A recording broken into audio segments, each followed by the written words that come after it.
So this kind of uninterrupted hell, meaning never have a break like that. So when that happened, the Brahman woman, the virtuous Brahman woman, knowing that her mother had not believed in cause and effect while alive, feared that her karma would certainly pull her into the evil paths. For that reason, she sold the family house and acquired many kinds of incense, flowers, and other gifts. With those, she performed a great offering in that Buddha's stupas and monasteries. She saw an especially fine image of the thirst come one enlightened flower Samadhi self-mastery king in one of the monasteries. Just an image, just a statue. Oh, just a especially fine image, so it might not be the statue. Let's read on. As the Brahman woman beheld the honored countenance, she became doubly respectful while thinking to herself, probably in a vision, image, vision. Buddhas, she thought to herself, Buddhas are called greatly enlightened ones who have gained all wisdom. If this Buddha were in the world, I could ask him where my mother went after she died. He would certainly know. Meaning then the Buddha was already in nirvana. The Brahman woman then wept for a long, long time as she gazed lovingly upon the thirst come one. So probably it was an image, It was a statue. Okay. Why don't they just say statue? Easier for me. What do I know? I wasn't there. So she gazed lovingly onto the image of that Buddha, thinking if he were still in this world, I would be able to ask him where my mother went. And she knew the Buddha was not there anymore, so she wept of, feeling frustrated and hopeless. Yeah, that's why she cried and cried. And then suddenly she heard a voice from the space saying, "Oh, weeping, worthy woman, do not be so sorrowful. I shall now show you where your mother has gone." Probably she was too sincere, so the past Buddha talked to her. Or maybe one of the guardian gods, when we are sincere, we are more connected to protective councils or whoever is responsible for this field that you are praying to. The Brahman woman placed her palms together as she addressed space, the empty space, and saying, "Who is it, the one with spiritual virtue, comforting me in my grief? From the day I lost my mother onward, I have held her in memory day and night. But there is nowhere I can go to ask about the realm of her rebirth." So the voice in the space spoke to the woman again. "I am the one you are beholding and worshipping." So that is the Buddha, the Buddha statue. The former enlightenment flower Samadhi self-mastery king, thus come one. Yeah. Because I have seen your regard for your mother is double that of ordinary beings. So I have come to show you where she is. The Brahman woman suddenly lunged toward the voice she was hearing and then fell, injuring herself severely. She was trying so quickly to find out where the voice, so she fell down. Those around her supported and attended upon her, and after a long time she was revived. Then she addressed space, saying, "I hope the Buddha will be compassionate and quickly tell me into what realm my mother has been reborn. I am now near my death myself." Enlightenment flower Samadhi self-mastery king, thus come one of the past, told the worthy woman. The Buddha Shakyamuni has even 10 titles, more than that. But sometimes most people just address him as thus come one, or were honored one, or Buddha, yes.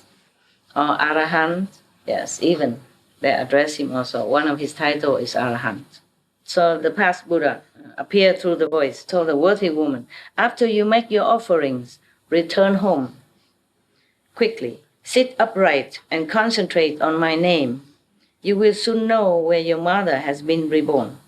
So the Brahman woman bowed to the Buddha. The space, there's no one there, just a voice. She bowed to the Buddha with that voice and then returned home. The memory of her mother sustained her as she sat upright, recollecting enlightenment, flower, samadhi, self-mastering king, thus come one. After doing so for a day and a night, she suddenly saw herself beside a sea whose waters seethe and bubble. It's always a sea, huh? Last time the Mao Gai Lai Yan Ya also took his old disciple to the sea, yeah? It seems like hell is next to the sea. And we could not even buy an ashram near the sea. So that you can take a shower sometimes. Up to now, not, yeah. Because mostly the sea is overcrowded. Next to the beach, always crowded with people, apartments, and always. But for us, it's very difficult to find. Okay. What? She saw herself on the sea, the seethe and bubble. Many evil beasts with iron bodies flew swiftly back and forth above the sea. She saw hundreds of thousands of men and women bubbling up and down in the sea, being fought over, seized, and eaten by the evil beasts. She saw yakshas with different shapes, some of the ghosts or evil spirits, yeah. Some had many hands, some many eyes, some many legs, some many heads. With their sharp fangs, they drove the offenders towards the evil beasts, pushing them there for them to eat. All the yakshas themselves seized the offenders and twisted their heads and feet together into shapes so horrible that no one would dare even look at them for long. During that time, the Brahman woman was naturally without fear due to the power of recollecting the Buddha's name. A ghost king named Poisonless bowed his head in greeting and said to the worthy woman, "Welcome, O Bodhisattva. What conditions bring you here?" The Brahman woman asked the ghost king, "What is this place?" Poisonless king replied, "We are on the western side of the great Iron Ring mountain, and this is the first of the seas that encircle it." The worthy woman said, "I have heard that the hells are within the Iron Ring. Is that actually so?" Poisonless king answered, "Yes, the hells are here." The worthy woman asked, "How have I now come to the hells? Why am I here?" So the Poisonless means the king of one of these hells, answered. So he's kind, He called her Bodhisattva. And why did she come here? No, he was very kind. So the king of some of the ghosts and all that, as I told you before, must not mean that they are bad, They just have to govern that part of the universe. So that makes sure that the ghosts and the devils don't harm just any beings, just the bad ones, but not touch the good ones. They have to have law and order as well, So the woman asked, "How come I'm here in hells?" So the Poisonless answered, "If it was an awesome spiritual strength that brought you here, then it was the power of bad karma. Those are the only two ways anyone can come here." The worthy woman asked, "Why is this water seething and bubbling, and why are there so many offenders and evil beasts?" Poisonless replied, "These are beings of Jambu Vipa who did evil deeds." Almost like samsara, means from the earth, come down, They did evil deeds. They have just died and passed through 49 days without any surviving relatives doing any meritorious deeds on their behalf to rescue them from their distress. For 49 days and nights, if you have relatives died, you should meditate, pray for them, reciting good sutra or master teaching, or put a tape on for them. Don't cry. Don't make too much festival, whatever kind, don't busy with all that. Have to make offerings to the Buddhas or recite the sutra for them and pray for them. Understand? Yes. Because in 49 days, that's the time. If they're good people or people with the master, then they go to heaven immediately already. But the 49 day period is allowed.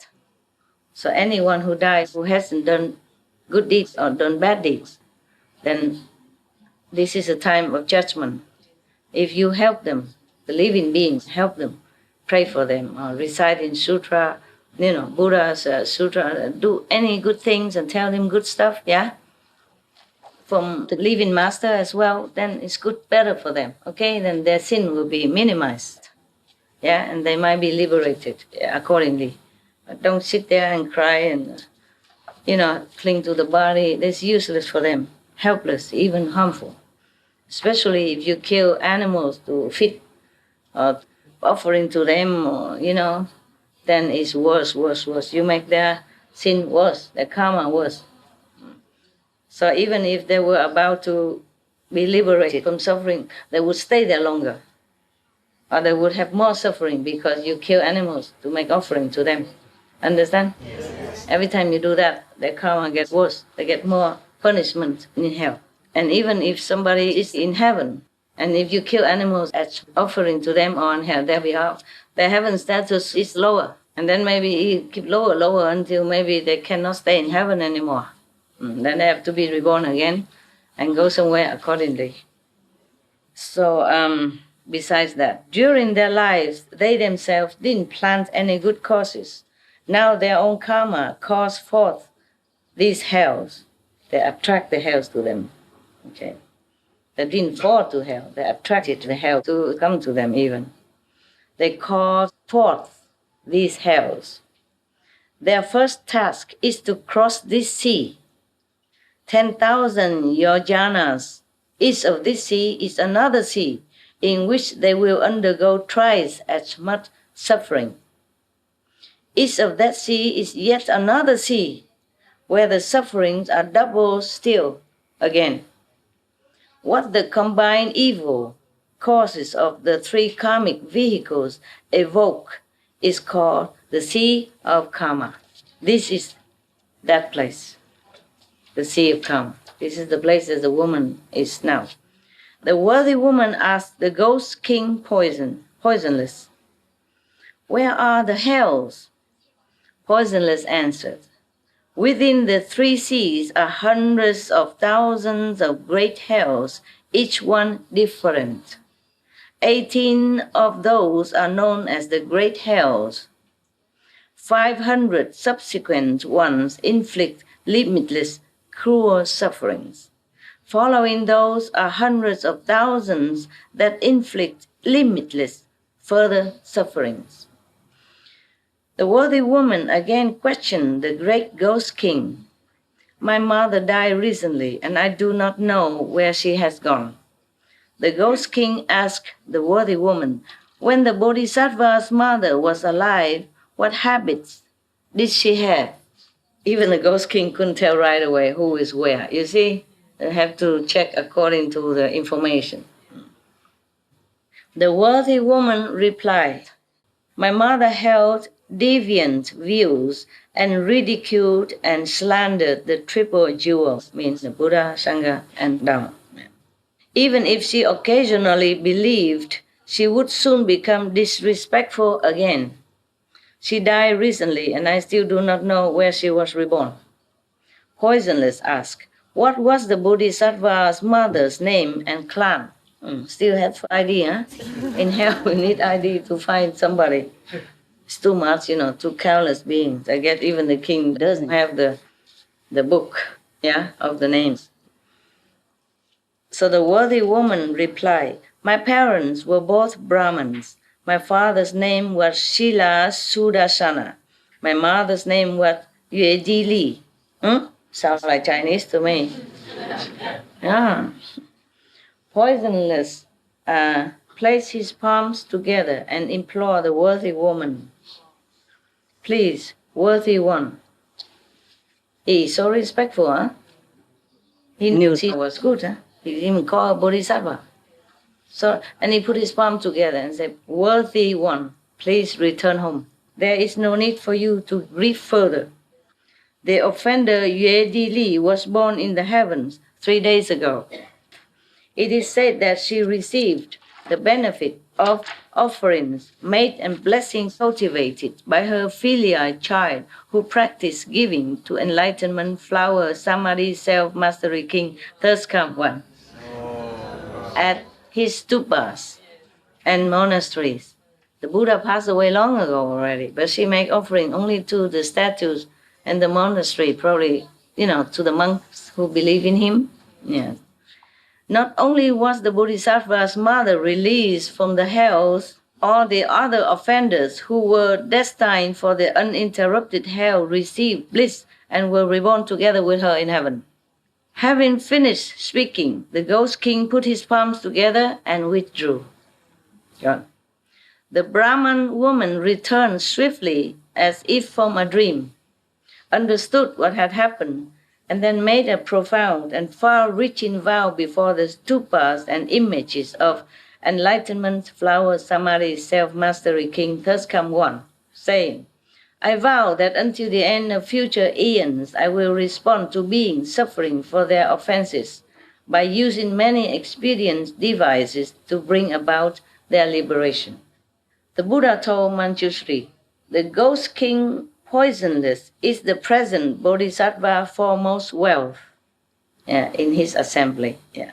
The Brahman woman is now Earth-store Bodhisattva. Even the ghost king can become Bodhisattva, foremost wealth. The Brahman woman is now Earth-store Bodhisattva. These are all translated names from Sanskrit. The meaning is like that. So they just translated the meaning. What's a good story, huh? Thanks for listening.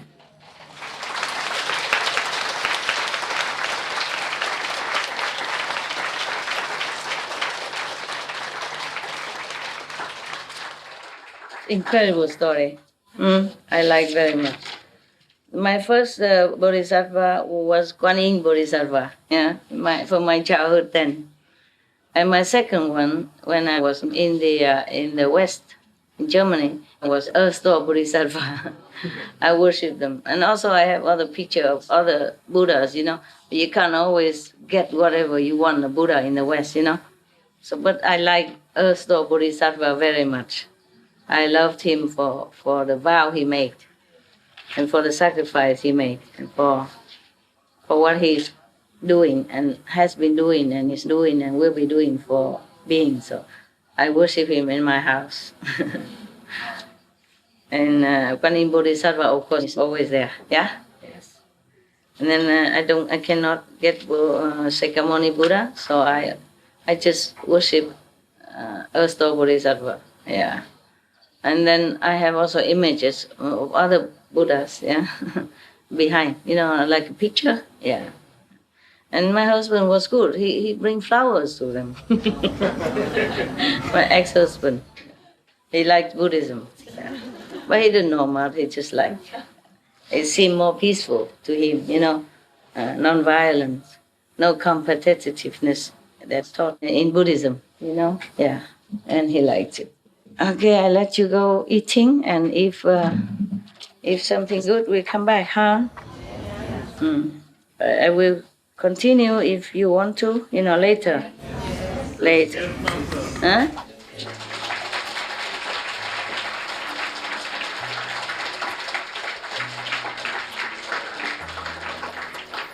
Yeah, it's more comfortable for me to read straight from English, instead of translation and explaining at the same time, It's kind of a little bit more stressful. Yeah, manageable, but more stressful. Okay, see you later, huh? Thank you, Master.